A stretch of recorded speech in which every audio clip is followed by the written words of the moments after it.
everybody. Welcome to the Man in the Middle show with Kevin and Joe. I am Kevin, and that is Joe. How are you today, Joe? Good to see you, buddy.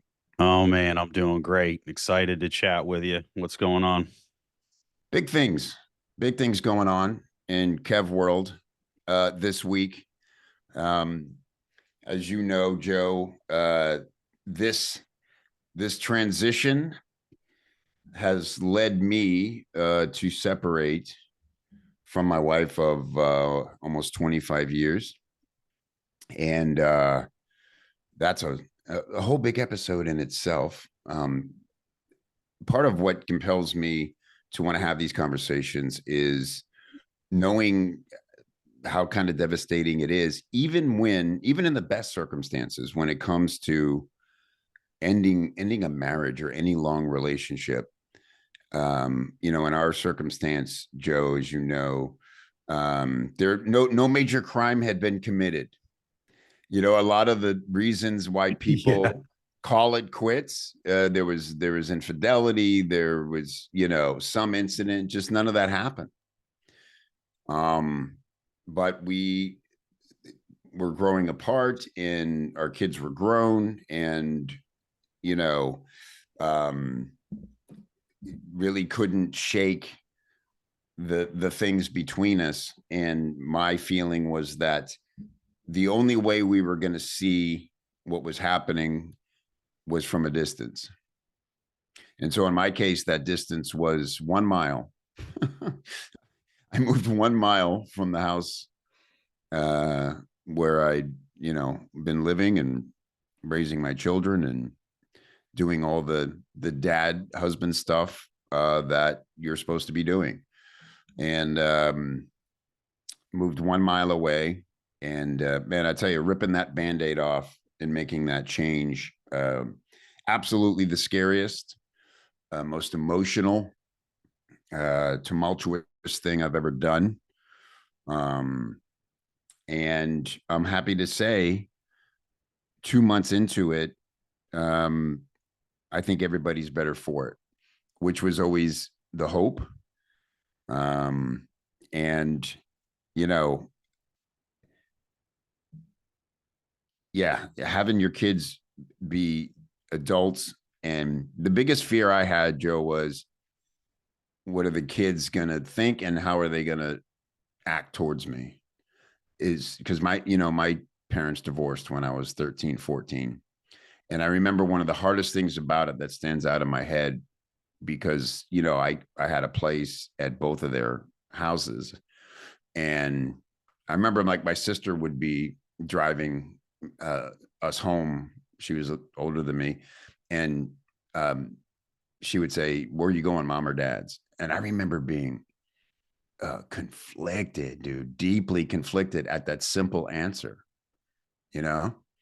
And it was like really confusing. And I don't know, because you're thinking about which parent needs me to show up there, which parent wants me to show up there. Where do I really want to be? Is it okay for me to want what I want? They're the parents, they're in charge. Is this a casual decision, or is this big? Just on an average Sunday afternoon. And so I think of those things when I think, how are my kids going to feel about coming over here and wanting to hang out or meet up or do the things. And so that was the first big fear. And fortunately, that all wasn't very dramatic. And in a lot of ways, even 2 months in, I can tell you that the relationships I'm having with them are more enriched in a lot of ways. And so all good as it can be in a crazy situation like this. And then the other factor of it was me. I don't know how much credence to give to something like the Enneagram. I think it has merit, Joe, in regards to, it's an interesting look at how you behave, right? Labels are what they are, but I'm a 9 with a 3 wing, which means I'm first and foremost a peacekeeper. And that is very accurate. I don't like, I'm not a guy who argues or jumps into beef or strives for beef. It just find it a little comfortable. I imagine, Joe, you're much more comfortable with conflict. You don't seek it, but Oh no, I seek it. I'm a type 8, man. I'm a challenger. you're a challenger. I'm the Okay. challenger, yeah. So You're an eight. I'm the strong, assertive, self-confident guy. I'm looking for the direct, decisive, like take charge of situations. Um, so yeah, I'm very and I also being the challenger, you have that protective nature. So I'm also somebody that's, willing to stand up for others, who are less Right. powerful. Yeah. Yeah. So I want to come in and help everybody. Um, but yeah, as far as challenging people, I'm almost too caring about it in some ways. I like when people are just like, this is, hey, here's the facts as I see them. It, do this or don't do this, but this is what I need from you, right? That's good leadership. But to round this off, my wife and I just yesterday decided to officially move towards divorce. There was some back and forth, because one thing about there's a lot of love there, and there's a lot of respect there, and neither of us think the other person's now some kind of piece of shit, or you know what I mean, like that like would happen in other scenarios of abuse or wrongdoing. And so it's almost more difficult in some ways to work through your grief and work through your feelings and want to turn back and run back to safety of what you've known. And that can feel really good for a minute when you do, but then you're quickly reminded of why it wasn't working and how that felt. And you have to both question, do you really want to do a lot of work to see if that's possible? And so I can tell you today, I feel relieved, because the decision has been made and I know now what I'm moving towards, and instead of what I'm grappling with. yeah, and one of the things that, well, first of all, I'll say, man, I'm sorry, right? Yeah. Thank you. It's not easy, and I'm sure there's plenty of guys listening out there that have gone through the same thing. Yeah. I went through a similar experience with my son's mother. We separated when he was like 8 months old, Hmm. and I was gone. And yeah, it's definitely not easy. But let me ask you this, because this came up for me when you were sharing, and I'd be interested to hear, and if you're willing to share, then it might be a good learning for everybody. So so that experience that you had, walking out the door and your sister's asking you that question, you keenly remember feeling so conflicted. As a kid. And Yeah. yeah, as a kid, and you definitely didn't like how that felt, right? Right. How long do you think that fear of that kept you in your marriage so that Hmm. kids didn't have to feel that? That's a big question. Big question, Joe. And you may not even have that answer right now, Yeah, and it no, may be just I don't know or whatever, but that's the question that it's a surfaced. really good question. Yeah, 100. There's definitely, um, you know, there was only a few people that I would ever discuss this with and seek any kind of counsel from, and they were typically other married friends who had similar challenges and were working them out in their relationships. Um, and um, I pride myself on being quote unquote, a man of character. And I'm fortunate to have friends who I feel like have that same pride. And so you want to make decisions that back that up. And I'll say this: the reason it took me so long to actually do it, this was not, I woke up one day and started packing. Everybody was like, what the hell's going on? You know, there were discussions months in advance that this could potentially happen. And so when it did, no less painful to execute, but it, there wasn't shock and tears in the front yard necessarily, you know. But yes, undoubtedly, that was probably the biggest question I had.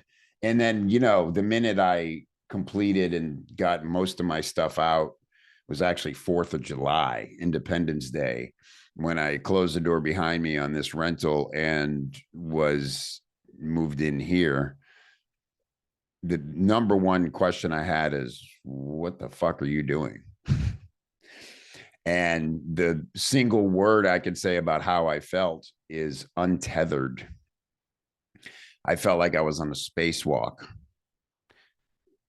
and perhaps the cord had had cut loose. And is this jetpack going to fire up? And can I get back to that ship?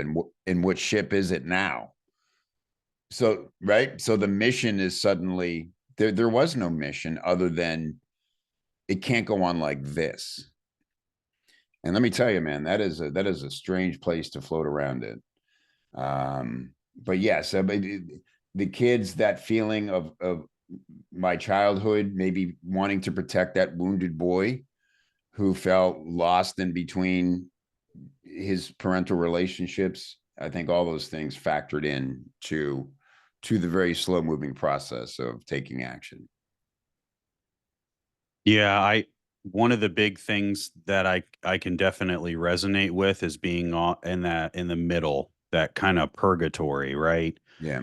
I know when I was trying to get off the booze and the drugs, you know, it's like you're stuck in this spot where you can't keep doing it Mm. because you see how destructive it is.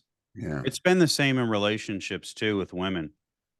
It's been, you know, you can't keep doing it, but you just can't imagine your life without it. Mm. Hmm. So Yeah. you're just stuck in this very lonely hole Yeah. that no one else can come and pull you out of, right? That's Like right. the only thing that we can do in that moment, at least from my experience, has been is start to get busy, Yeah. because the the body treats different as bad, Mm. Hmm. right? It's like, if it's because it's conditioned. Right. So we've conditioned this way of being, you know, in this relationship with this woman. I've done this for so long that I'm unconsciously have conditioned myself to, that is the normal thing to my way of being, to my body. Yes. When I do something out of the ordinary to that, Mm. there is going to be a lot of resistance. And Hmm. it feels right. So then, okay, then the body's sending those signals to the brain like, hey, this is not what we do. This is not what we're used to. This is bad. Don't do that. Yeah. And then you get into this cycle of going back and forth from that, right? Right. And so the biggest thing for me is that I had to start getting reps Mm. of understanding what that process is, right? Right. Getting very clear on grounding myself in facts rather than the opinions. Mm. So it's like my body is pushing back on me. My mind is pushing back on me. I'm deeply hurting. Yeah. Every single one of those things that I just said has nothing to do with with doing the right thing or not. Right. Right. Because if I'm consciously choosing to do the right thing and it goes against everything that I've always done, which in your case is over 2 decades, all of those alarms are going to be going off simultaneously. It's Right. incredibly difficult and you just get stuck, right? That's what it was with me with my ex, and it was you have to treat it almost like a drug, man. It's like Yeah. gotta get off this. Right Yeah. now it needs to be full Right. abstinence. Can't Right. be can't be going over to the house playing around and all that stuff. Yeah. You know what I mean? You gotta get off the teat. Totally. Get off the teat. So my Yeah. dad used to say. Yeah. Yeah. Get off the teat, Joe. You on that teat.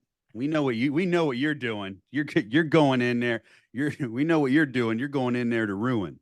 He's like, Wow. so it's Yeah. it's like, and he always told me that, hey man, because he's again started showing up for me in my teen years, which was good because I really needed him. And he'd say, dude, if you break it off with a girl, can't talk to her, man. Break it off. Yeah. Break it off totally. Yeah. Once things settles down and most people are emotionally stable enough to be Yeah. friends, Yeah. then great. He's like, I like very, very attractive women. So most of the time they're highly unstable. So most of the time I just never talk to them again. So, typical musician answer, right? Like, Right. but again, like going against every fiber of your being Yeah.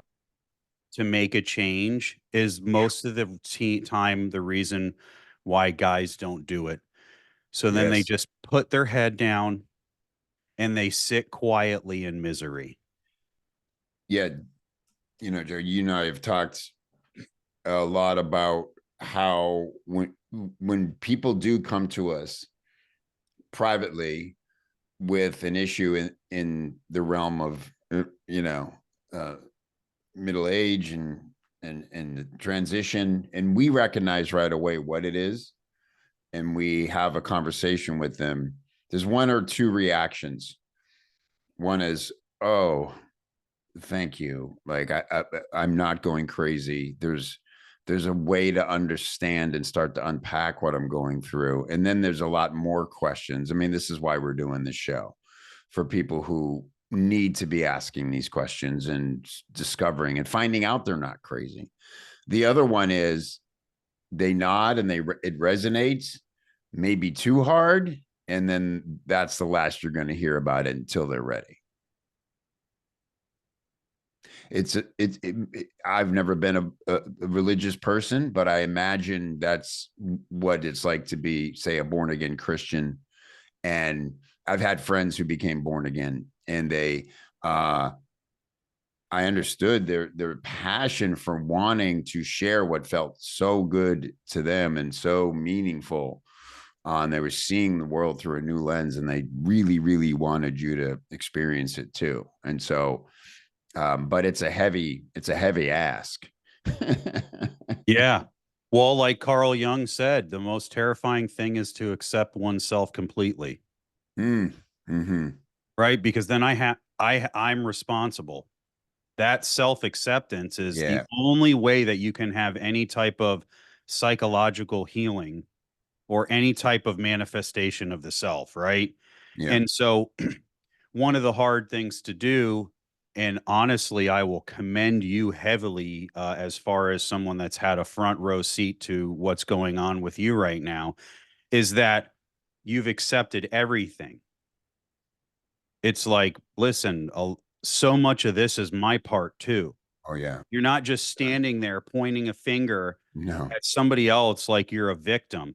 Because, like you said, there's nothing egregious. Yeah. There's no like jumping off point. But for all these guys that reach out to us, like you said, there typically is like an aha moment followed Yeah. by some deep learning and action, or there's, oh shit, that's way too dark for me. Yeah. I'm not ready to step in through that door yet. Right. And so, guess what is a wonderful thing in midlife that we were talking about in the first episode? And that's doing all this shit out here as you know, quick little fixes for avoidance, avoiding our Yeah. fears, avoiding our insecurities, avoiding all our negative traits, and not looking into the darkness. Because again, if Yeah. we have to be the ones that get very clear on the matters of the soul, like no one else can do that for us, Yeah. We gotta, right. you And know? yeah, 100%. And just to go back, I think what people will do, because it's easier to just like have an accident and then there's a protocol for that. Oh, there's been an accident and the cops came in. Okay, thank God everybody's still alive. But now, woof, the car's totaled and we understand that. And so I think some people are inclined, not just men, women, and anybody in a long relationship that they want out of. It's like, I'm just going to cheat or do the thing and I want to get caught, because it's easier to face that than to go to somebody and say, I can't explain exactly why, but I don't want this anymore. And maybe they've done that unconsciously. Yeah. They don't even know Certainly. that they've done that consciously, where they're like, you Right. know what, I'm going to go cheat to end this relationship. I mean, Right. you got to be just a very terrible person to do that. And I don't think that most people are terrible people. But what I Right. do think is that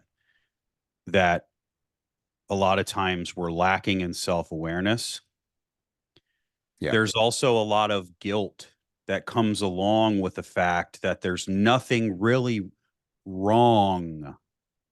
Like you said, Yes. there, Right. right? Like for some reason, there always has to be some sort of like stimulation, you know?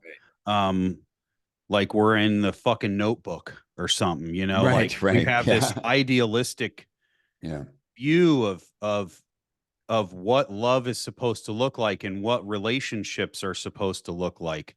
But the only way so far that I've been able to figure out the healthiest way is that I'm responsible for my individuation process, Yeah. accepting myself and accepting my growth and being responsible for that. And my wife is responsible for hers. Hmm. Now, what we've talked about before is there's a lot of times in relationships, many of mine in the past included, where I was the one doing nothing and Yeah. vice versa. If you're not with somebody that's on the path of consistently having humility enough to look at themselves, to begin to grow and address some of these things that we're talking about, especially once we get into the middle passage, Yeah. it's going to be a rocky road, man. Yeah. 100%. Hollis talks a lot about in the Middle Passage itself, that book, what the chances are of a long-term relationship working if both parties don't accept that this is a process that, as we said on the last episode, it's natural and necessary, and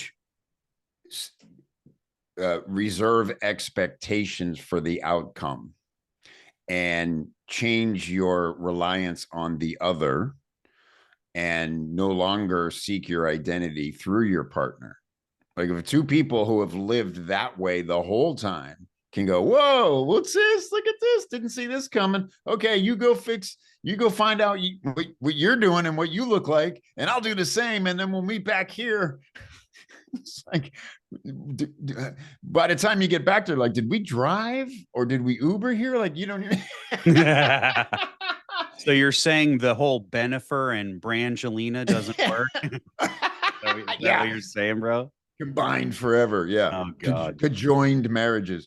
Um, I want to get one more thing in that's relevant to this, uh, that Hollis talks about, and it's probably a Jungian, more like a protocol or whatever, but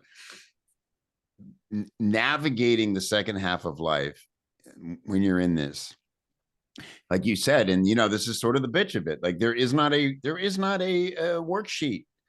Sorry, there's not a quiz, and no, and there's not a step by step calendar you can flip every day to go, oh, here's what I do today, and I'm this much closer to. It doesn't work that way. And but four things to think about and judge, I guess, about whether they should be in your life anymore or not. Feeling, energy, dreams, and meaning, and the way James Hollis unpacked them on an interview I heard, feeling, really asking yourself, how do I really feel about this?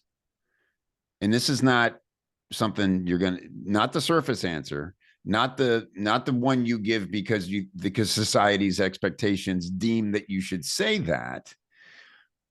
How do I really, am I willing to question uh, whether this is something I want anymore, despite the fact that it'll reverberate in all kinds of ways that I currently would think are destructive and for my business, for my life, for my relationships. Am I willing to really say what matters to me? How do I feel about this? Two, energy. And this is a more simple one. Do the right things for you that feel good to you bring you energy. There's a positive energy exchange from you doing that thing and how you feel about it. And things that are wrong for you, you have to fight through them. Constantly pushing the boulder uphill because it's uncomfortable and you don't want to do it and you feel stuck in the activity. Yeah, Dreams. I'll give an example there. Sorry Okay. to cut you No, off. go ahead. We can take our time with it. You and I are doing a podcast on a Saturday Yeah. rather than tailgating at a college for football. Right. So again, I've done plenty of tailgates at colleges. I love it. It's fun. But again, and there's nothing against that, Yeah. right? But the big difference is that you and I being okay with not being out there with everyone else and doing this. Right. So Because this this must is how feel it, good. Right. right. This feels Yeah. good for us. And that's why we're doing it. Same thing of what Hollis was saying about why he's still writing like a madman Right. in his 80s because, he's just not into TV that much. It's like he had to accept that part about himself, but you have to also show up and honor those parts of you when Right. you feel that calling. Yeah. So what Well, were you saying now? well, Next even one? more interesting before we get to dreams, Hollis also says, with meaning, it doesn't mean now that it's going to feel good or not be difficult to do the thing that feels the most meaningful. He said, I don't find it at all enjoyable to counsel people through the hardest things in their lives. In fact, it keeps me up at night. He said, but it's by far the most meaningful thing I do in my life. And so Mm. I'm very willing to accept how challenging it is for me personally because it's so meaningful for himself and his patients, right? I mean, and then dreams are simply paying attention to them. He said, if you live 80 years, you'll have spent 6 years of your life dreaming in a dream state, and that dreams offer correctives. If journal about them and think about them and give them some credence, they can be very instructive. So feelings, energy, dreams, and meaning. And again, heavy things. But the answers, if you're looking for a list to start with, that's a good one to say, this will lead me to who I am. And to be very clear with all of you, the book we keep referencing, which we talked about in our trailer, is the middle passage. Yeah. From Misery to Meaning in Midlife by Dr. James Hollis, who was a Jungian analyst for decades before getting into psychotherapy. And so the basis for what it is that we're doing here and what's driving us is, definitely being inspired for or be inspired by James Hollis himself to Yeah. be able to share our learnings with what it is that we're doing, right? Because like in that book, I guess he loves the four parts, right? Because he has like the end of first adulthood, the encounter with the unconscious, letting go of the false self, and the emergence of the true self. And I think a lot in the world today, what we see, at least what we see on social media, is, be your authentic self. You need to be your true self. And Yeah. yes, absolutely you should. Hmm. But if you're in midlife, you also first have to accept that the first part of midlife is by growing awareness on the first life that you Yeah. constructed, Right. right? Your career, your relationships, like you said the other day, you're now all of those things. That's now your identity. And none Yeah. of that stuff provides the same level of meaning and satisfaction that it Yeah. always did. Right. Right. And the problem is, too, is I was talking to my buddy yesterday about this, is that there's a happiness you in life. So it's super high when you were born and a baby and toddler. That's why they're the happiest things in the world. They're just little geniuses running around, Yeah. super happy, soaking up the world. And then it's like this U with life in terms of U happiness, shape. right? And Yeah. you go down, the very bottom of the U is midlife. Mm-hmm. So, and that's not something that Joe just came up with and is making assessments. This is from research of studying people Yeah. for decades, right? But then it starts to go back up. So the things that we're talking about right now, and the whole point of this of the venture that we're doing, is to bring around awareness around, like, well, how the hell do I deal with that? Yeah. Like, Right. like, okay, so now you're telling me I'm gonna feel like shit for 10 years, you know? And it's like, well, for me, like I've had this, I'm a pretty kind of enthusiastic guy. I don't know if you know that about me or not, Kevin. But like I'm like a golden retriever, right? Yeah. And again, I understand that's my disposition.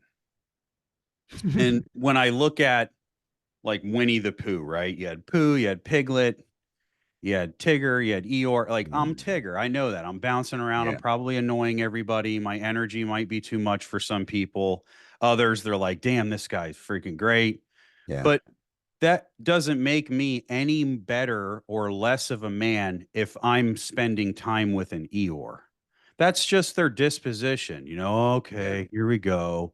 All right, like, just like everything is. And I have friends like that in my life, and they're super pessimistic about Right. everything, Yeah. and that's okay, It's right? okay.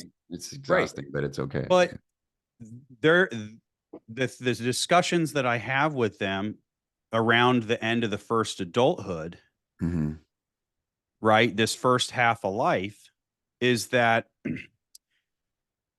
that loss of the sense of your of loss that you have from that, Mm-hmm. and like then like a total collapse of whatever you believe and your values and all these things, and then they're searching for external things to find lasting contentment. Right. Ultimately, they're driven to be able to want to enter the unconscious. And so, like, so much of that, and I know I sent you the note yesterday, and I was Hmm. talking to a buddy about some of the things that I've had to face. One of mine was, and this is just an example of bringing the unconscious conscious, and integrating the shadow, right? The shadow, Jungian shadow, is defined as anger, fear, resentment, aggressiveness, all these dark things that we have in our life. There's a long list of them. Hmm. Um, Hollis actually has a book called Swamplands of the Soul, where he goes through all of them. But it's about accepting those parts of yourself and then integrating it into your life, to where you're bringing that unconscious conscious, so it doesn't rule your life. One of mine was, I would always like never allow myself to like let shit go all the way in to fully Mm. penetrate me. to Mm-hmm. fully feel it, right? I would just always like make light of something serious, or, you know, make a joke when someone, did harm to me or something like that. And like the biggest thing was like I had to learn how to fully accept the depth of Yeah. those feelings. Moments. Yeah. You were Right. deflecting. Yeah. Right. It was like, because again, the golden retriever doesn't want to feel sad things, doesn't want to feel angry, doesn't Right. want to feel Just want you to throw aggressive. the ball again. Yeah. Right. But then what I'm doing with that behavior is I'm repressing actual emotions that are a part of the human experience that I Right. need to learn how to experience them in a healthy way. Mm-hmm. Right. And then accepting the fact that I was wronged by someone else. Mm-hmm. Not that I'm going to sit there and approve of the behavior and just be a doormat. That's not what I'm saying, but Mm-hmm. accept it that it happened and deal with it rather than just avoidance, make light of everything. Everything's always happy, happy, happy. Nothing's ever wrong. Nothing's sad. Nothing's anger. It's like, no, that's not real. Mm-hmm. That's not real life, you know? Yeah. And That's by doing that, by doing that, I've learned how to channel my anger, my aggression, and those things in a healthy way, and know that like it's perfectly okay, right? I don't have to, doesn't mean I have to act out, doesn't mean I have to overreact, and it doesn't mean that I have to deflect and avoid what's really going on by making a joke so that everyone is okay. right. Right. Interesting. It's interesting for me, having only known you recently, that was ever a part of you. I can see it, but you've exercised that from yourself, I would say.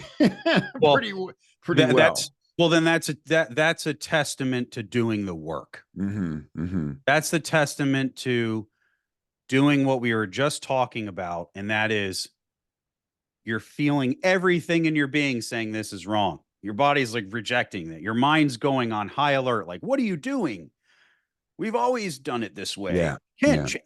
And going through that uncomfortable, constant just fear yeah. and just but then like you said, you get to the other side. I can talk about that now. I don't feel less than about it. I can share it with other men so that they get learning from it, Mm-hmm. right? And which again, like Young famously said, knowing our own darkness is the best method for dealing with people and their darkness, right? So Yeah. it's like that's these things that I've worked through and gone through that pain now become kind of my sword in battle with Yes. you, right? Yes. 100%. I equate this for me. I had heart surgery, and was near death back in when I was 35, and came through it, and which is like such a blessing in itself. I'm like the bonus round of life, but the one thing, the immediate gift that's shown itself going through that was, oh wow, I now know what it's like to be a sick person, and it's very different than you would imagine. And the number one thing that stood out to me is how people treat you differently when you're still you, but you just happen to be sick, and you just want them to not do that if they could, but you understand why they do. And so all these people that you used to just hang with and have this normal energy with are now looking at you like, I don't know, you're fragile, you're wounded, I don't know what to do. I don't want to and that doesn't mean you have to have tubes coming out of you either. It's just that their experience was everybody got this news that you were maybe going to die, and they had a lot of feelings about it. They had this very emotional um thing, and now they're seeing you, and hopefully you're going to be okay. And it's an odd thing for two people to go through together, but the point being is, when I see anybody who's sick now, or encounter them, I there's just like a little, sometimes it's a little knowing glance or exchange. I know that part of what's so weird about this experience for them is how everybody's treating them differently. And so any little, like you said, going through a dark thing or things that happen to us, man, it's always a blessing because you can be better for someone else as a result of it. I don't know what other I mean, it's all kinds of things you could say. Well, it was meant to be because of this and because of that. But in the simplest form, just increasing your empathy is really, really a gift in itself. Yeah, and I think that's a I think that's a very good point, in the sense that without physical injury or sickness that's visible, it's relatively hard for us to drum up the level of empathy that Mm, some people need in our lives from us, right. Yeah. that we can easily pull out when someone's laying on Yeah. the hospital bed, Right. just having a metal heart valve put in their body. So it's like, then I'm always challenging myself, saying, okay, and because there is a balance between empathy and accountability. And there's this Mm, little dance that we have of, okay, do I hold, how do I hold up the mirror to somebody, and do yes. it in a caring, empathetic way that's Yeah. still very much what they need? And because again, like I was saying, without those outwardly very visible to the senses type of Yeah. struggle, Hmm. you're not going to be super empathetic. And like you said in the first episode, just pull yourself up by your bootstraps and get back to getting shit done, bro. Right. Why you being such a bitch? Yeah. Like, but in reality, as I just said, they're at the bottom of the U, of the happiness Yeah. scale of the Yeah. entire living existence. And we're like, deal with it, Right. bro. Yeah. Yeah. I love what you said though, that balance between empathy and accountability, as someone who is in a position to lead other people. It's you're charged with that, or you've chosen that, or you desire that. Man, that is a big thing. um I think back to the one mentor in life and business who absolutely changed my life, John Carlton. Many times said the phrase to me, quit being a pussy. And it was effective every time. You know what I mean? And I think it's because I had such trust in him. And when I was sort of groveling or two in my head about something, he would finally just go, quit being a pussy. And I'd be like, okay, it's time to, it just meaning, so there is a time for get over it and let's move on. And, but you have, but that if that's what always comes out, or that's what comes out first, it's a little like, well, screw you, man. Like you didn't even hear me. Right. Leadership is about understanding what that person needs. Yeah. Yeah. You cannot see that in other people unless you've led yourself. Yeah. The only reason why you can show up for another person in the manner in which they need it best, which in this case for you was the, the toolbox was, I need to reach in there and grab the hammer and I need to beat Kevin over the head of it with it, because at Right. this point, this is what's going to be best for him. And Yeah. also it was, um, not to place my assessments on you, but I imagine it was probably the most loving thing that he could have done for Yeah. you, because 100%. Yeah. it created a shift for you to be able to say, okay, yeah, I am kind of being a pussy. I need to fucking get my shit together here and blah, blah, blah. Yeah. So, I mean, that's the central role of a leader, is to shift our Yeah. perspective, right? And, Yeah. to create a break in your current reality, so that way you can see a new reality for yourself for the future that's full of possibilities that you were previously blind to, without that break being created. And so then the role of the leader, like you said, is to listen to the person that's talking and pay attention to Yeah. everything that they're doing so you can serve them best. When those moments for breaks do come up, you Right. know what tool to take out of the toolbox. Mm-hmm. Like the hammer does not work with my wife very well. Mm-hmm. Right. The hammer only works sometimes with my son. Mm-hmm. With people that I lead, it's often the screwdriver. Some people need the chisel. You got to be on them every day. Some Right. people need a hammer once in a Yeah. while. Mm-hmm. But again, none of that can take place unless you have already kind of accepted these things about yourself, because Yeah. then you can see it in other people. That's the whole thing. Right. Yeah. Yeah. Very interesting. What came to mind when you were saying that? Uh, remember, the movie Airplane, Yeah. right? Yeah. When the woman's freaking out and the first person slaps her, and then they pan out and there's a line of people with different things to smack her with. Like one guy's got, like a pipe wrench, and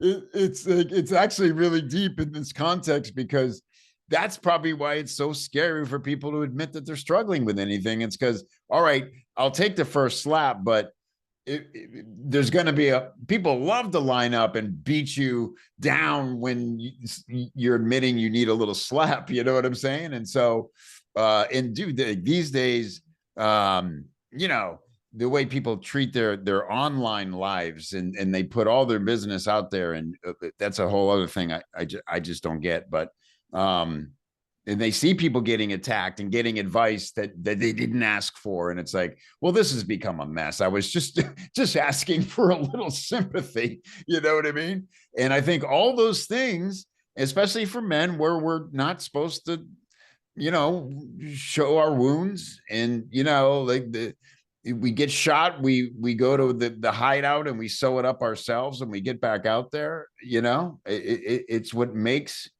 uh these conversations even more difficult to have. Yeah, I think the big thing that you were just talking about is the fact that people love to be right. Mm, People love people love to be right, man. mm-hmm, Nothing feels better to the ego than righteousness. mm, So, man, you got something going on? Well, why didn't you just do this? right. Well, why don't you just do it that way? This is what you really should do. Right. And everyone has an opinion. And that's one of the things that you and I get really, really get along with the most is mentorship, and how much Yeah. we very much believe in that.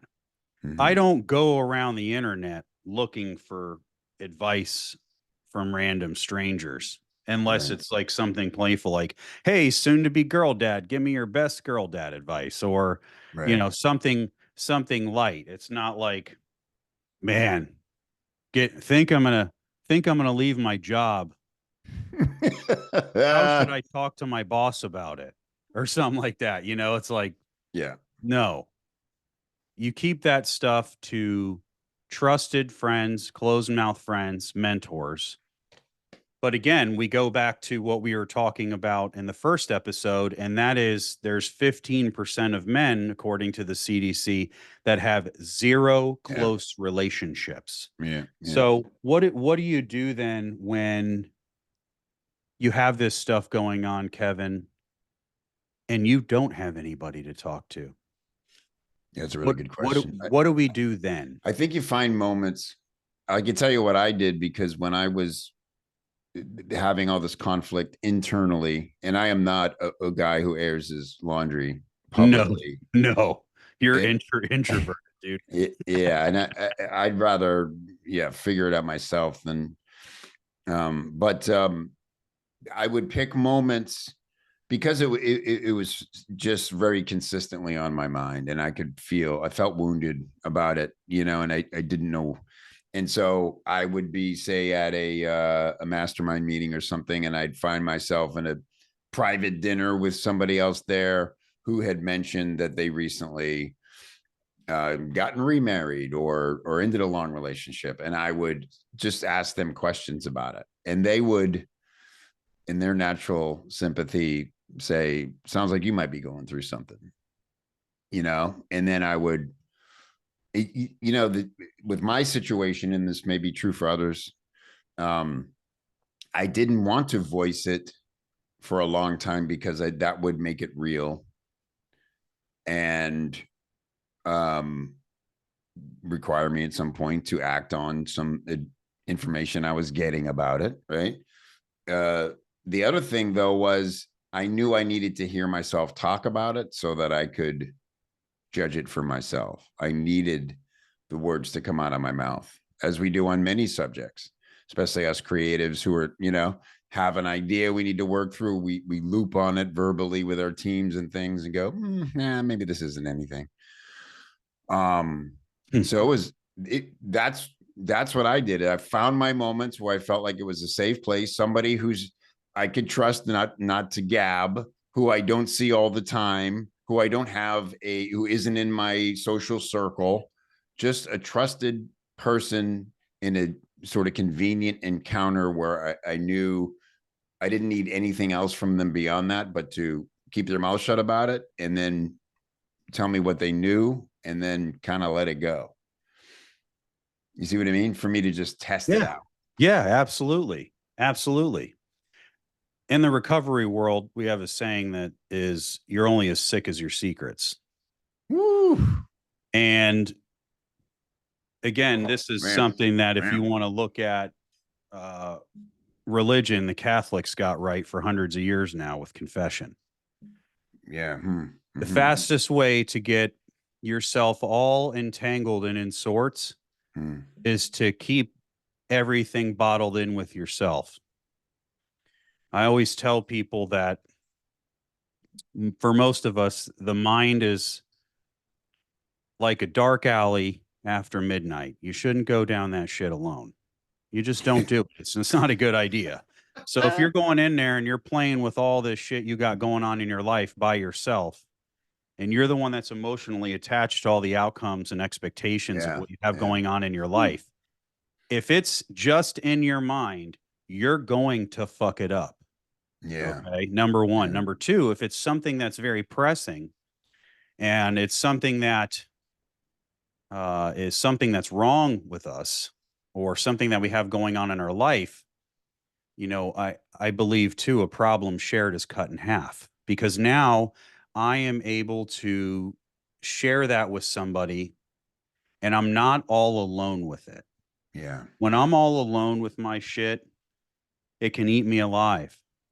But if I share with somebody, most of the time, going through the courage of sharing that is the hardest part Yeah. because Yeah. there's a lot of relief in the fact that on the other side, 99% of the time, it's not some, unless we just have totally misjudged who we're sharing it with, Yes. Right. right? Like, which is Right. on me, right? Which Right. has been the Yeah. case. I used to be Yeah. a consistent oversharer. I'm the opposite of you. Mm. And I had mentors that like, hey man, you need to tone that shit down. We're at a fucking dinner, we're at the dinner. We're at dinner with local legislation. Settle down.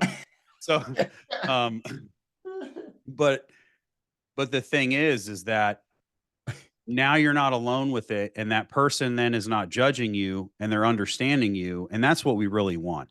We all want to be heard. We all want to be understood. We Yeah. all want connection. But if we don't muster up the courage to get out there and meet somebody, to have a good relationship with, to be able to share some specific things, like you're going to be locked away by yourself, trapped with your own thoughts, your own problems, and everything. And it's just very, very much hard to manage. Yeah. Okay. Yeah. And one of the things, again, I'm an extrovert. I know this shit's easy to me. I'll go and talk to the damn wall. I don't really care. I know everyone's not like that. But if you go to a playground with a bunch of 5-year-olds, it's no different for us as adults. We think we're so advanced and we're Yeah. so grown and we know all this shit. It's the same thing. Hi, do you want to play with me? I'm going to Yeah. go over to that slide. Do you want to go on it together? And Yeah. that's what kids do. Yeah. And if the kid says no, they go find another fucking kid to see if they want to go on the slide. They're not like, "Oh my God, that kid doesn't want to play with me." Sometimes that happens, and I get that. But then as a parent, you're like, "Well, go ask somebody else to play with you. None of Yeah. these kids want to play with me." Well, just go try and figure it out. And then for us, it's like, yeah, I don't expect a 45-year-old man to go up to, Kevin Rogers and say, "Will you play with me?" Like, that's not what I'm saying. Right. Yeah. Or But dark. again, we were in a networking event and you and I started talking. We Yeah. realized that we clicked very Very well. quickly. Yeah. And then it was like, "Hey man, can I get your number? I'd Yeah. like to maybe grab a coffee or something with Yeah. you." And then you're like, "Oh, hell yeah, blah, blah, blah." Or Yeah. maybe it was even in reverse. I I don't think know. it was. I think it was me. Yeah. So again, that's how simple it is. So like the majority of this stuff is just getting out of yourself, getting out of your own fears Yeah. to be able to connect with somebody to share that shit with. Because like you said, bro, if you hold that all in, God, it's just devastating and it eats you from the inside out. It's like poison. Yeah. Yeah. I will say that if nothing else, try to journal about it or find some outlet you feel safe with. I have a file on my notes on my iPhone. It's a locked file. You can lock a file because that's another weird thing. And again, like I'm sure I'm overthinking this, and a lot of people wouldn't. It's like these are my private thoughts that don't. I'll share them when I'm ready, but for now, I want to make sure they're not discovered and Yeah. exposed or used against me or who knows what. So find Yeah. some place to at least hear yourself say or express what's going on with you, that you can at least put it there and have it out of your head. Like you said, it's a dark alley, man. And if we're in there alone and there's no flashlight, there's no way to feel comfortable in that unless you get to the point where that's where you live. And that's Right. not good either. So Yeah. And, like Hollis said in the middle passage, the purpose of life is not to arrive at some destination, right? But to become fully engaged in the process of becoming. mm, So if you're really about your business, if you're really about really being with this life, as my buddy Andrew always says, there is no dress rehearsal. Like this is mhm, yeah, it. So if you're fully engaged in that process, then you're going to do the work necessary to become, right? And then as a result of that, like, because the whole point is that you can't have consciousness without pain. yeah, It's so like paradoxical. Everyone like mm, wants to feel better and be better, but they don't understand that you have to go through the threshold of pain in order to get there. mm, And a lot of this shit is just doing what we don't want to actually do in right, order to have that deeper meaning that Hollis talks about. And it's on the other side of taking unwanted action, painful action at times, uncomfortable action. But then again, next thing you know, it's a Saturday in September and that painful action that of just meeting somebody and talking with somebody blossoms into something that you never even saw that was a part of your life that right, you planned. yeah, And that is that is the biggest thing yeah, for me is like you have all these plans. Oh, everything's supposed to be this way. right, But like when will I start accepting the life that's waiting for me? yeah. And that's the rub. There's no indication of what it might be, and that was the biggest first takeaway I had from Middle Passage was um, accept that there's something with it. could be radically different, and that's what it's supposed to be, even if you don't recognize any of it. Woo wee! Talk Wow. about going against everything we've been taught and what we feel is safe and what's ingrained in us. Just like you're okay. Guess what? Somebody put a suit on you and walked you up the ramp to the spaceship. There was no training. There's no zero gravity. You'll know when it's happening. You'll start floating. Well, what do I do? How do I get down? I don't know. You just grab on something and get back to the cockpit. It's what it feels like. It's like, I can't possibly, I've worked my whole life to get this and to get these things in order and to not be a slob and to not, and to have car insurance and to have some, all the things you slowly learned over time that will fuck you over if you don't take care of them. You're now responsible enough and smart enough to take care of. And now you're telling me to let all that go and go find out what this is? Man.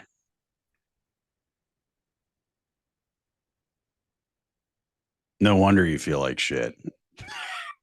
But we're here to tell you it's gonna be fine. It's gonna be fine.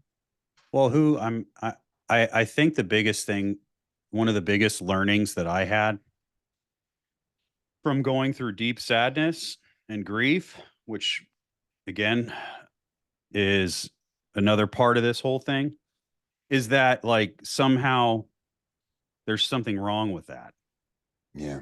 or I need to change the way that I feel, Mm. and so it's just kind of crazy, man, how things go. And again, like, I'll go back to what we were talking about earlier in terms of, I'll give an example of what I was telling my buddy yesterday, as Mhm. far as recognizing the shadow in myself, a part of myself that I had to accept, and then integrating that into my life so that way we can transform, right? And Mhm. so, like, I don't know if you know this or not about me, Kevin, but I have a highly addictive personality. I've heard rumors. You may or may not see that. But the thing is that you take away you take away the booze and the drugs and the women, and I replaced it with work. Mm. I replaced it with work. And like I said in the first episode, I spent 15 years in the restaurant industry. The job's never done there. There's Yeah, right. always something to do. Mm. Same with the entrepreneurial world that we're in. Like, Yeah. the job's never done. No. It's a right. It's the Yeah. infinity. Yeah. So one of the things that I had to do was to clearly just kind of sit with myself and understand that what I was actually doing was trying to run away or trying to escape. I had to understand what I was running from, what I was trying to escape, right?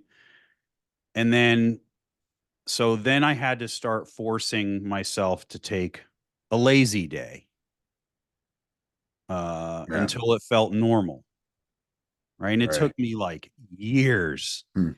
years, To do bro, nothing for a taking a day. day Yeah. off, Yeah. like, right? Because again, like, the biggest thing for me is that I lived like an asshole for 13 years. Well, that's a large chunk of time. That's a Mm. large chunk of time having everyone in your life telling you, if that Joe DiRoma ever really applies himself, he's really going to be something, Mm. you know? Mm. So now when I look at the things in my life, everything that's happening, Yeah. everyone's like, holy cow, dude, that's freaking amazing. And I'm like, no, this is what's supposed to happen when someone like me does the work and actually applies himself with the gifts that he has.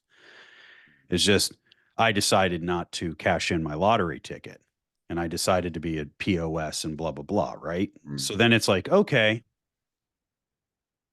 take the day off. Then also too, that whole thing, I was running from who I was for all that time. Yeah. right? Running as fast as I could. So then, like, the biggest thing is that it probably took me close to 4 years, Kevin, where I wasn't just fidgety on the couch when I was trying to do nothing, or Mm. just, Yeah.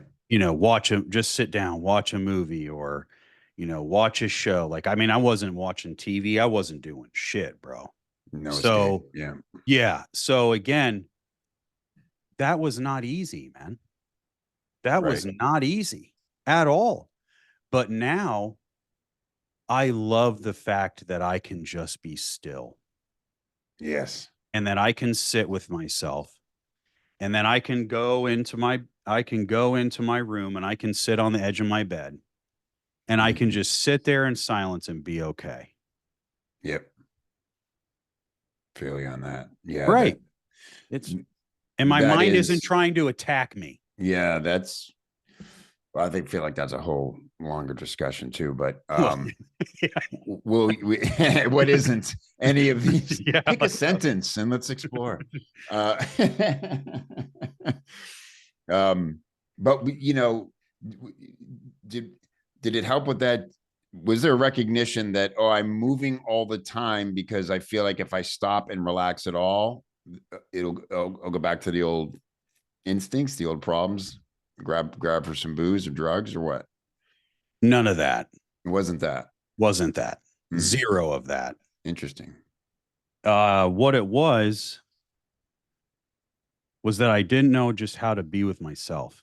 Mm-hmm. And I also had tied my value as a human being to my output in a productive Yeah. productivity sense, Roles and which again, expectations. Yeah. Hollis talks a lot about that Yes.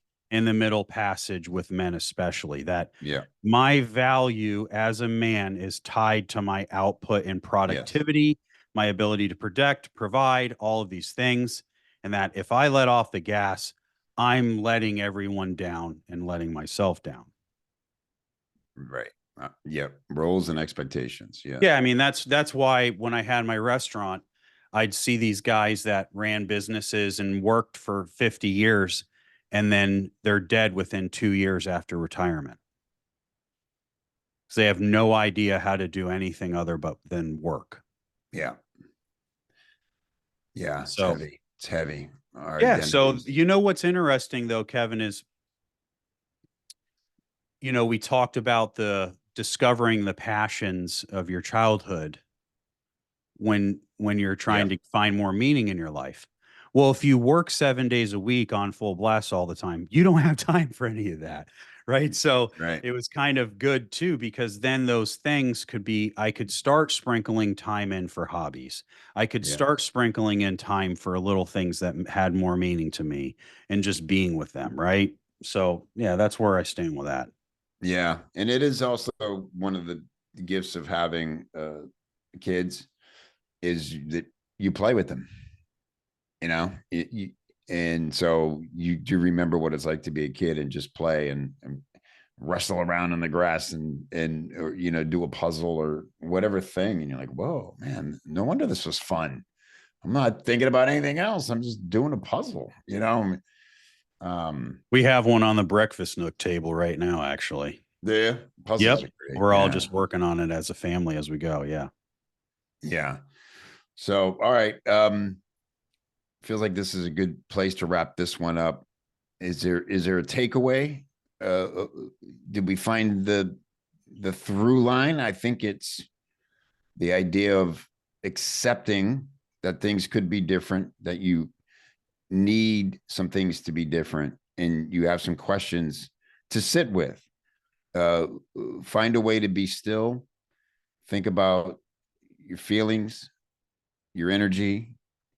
Think about some dreams you've had, what gives you meaning, and just take inventory and give yourself that space. And if you're going through something heavy, find an outlet for it, even if it isn't through another person just yet. Of course, there's therapy for a reason. And if that's a new concept to you, just explore what the different ways of it are, and again, Joe, the big theme of this show for us and our mission around it is you're not alone. If you're feeling these things, like a lot of people who we end up in conversations with about it, that we're not initiating, Joe, we're just recognizing. And, because again, this is not something you go, you don't put it on a road sign and wave it around at people and expect them to get it, you're not alone. You're not going crazy. And it can be really nice on the other side. And yeah, stay in the fight, man. Good stuff. Thank you guys for listening. Don't forget, hit that subscribe button if you guys enjoy what's going on here. Leave us a review. Reach out to us. Let us know how you're feeling, what's going on, have any questions, any of that stuff. And like always, more than anything, share this with someone that needs it. Mm-hmm. This could be the thing. Hey, this could be the thing that connects you with somebody else. Yeah. You don't even have to say anything like we were talking about before. Maybe you just share this with somebody else and like, damn, man, I listened to this shit and it really hit home for me. Listen to this. Tell me what you think. Or better yet, if you want your friend to listen to it, say, I think these guys are full of shit. Yeah. You should check this out. Kevin, I'll see you next week. Yes, sir. Thank you, Joe.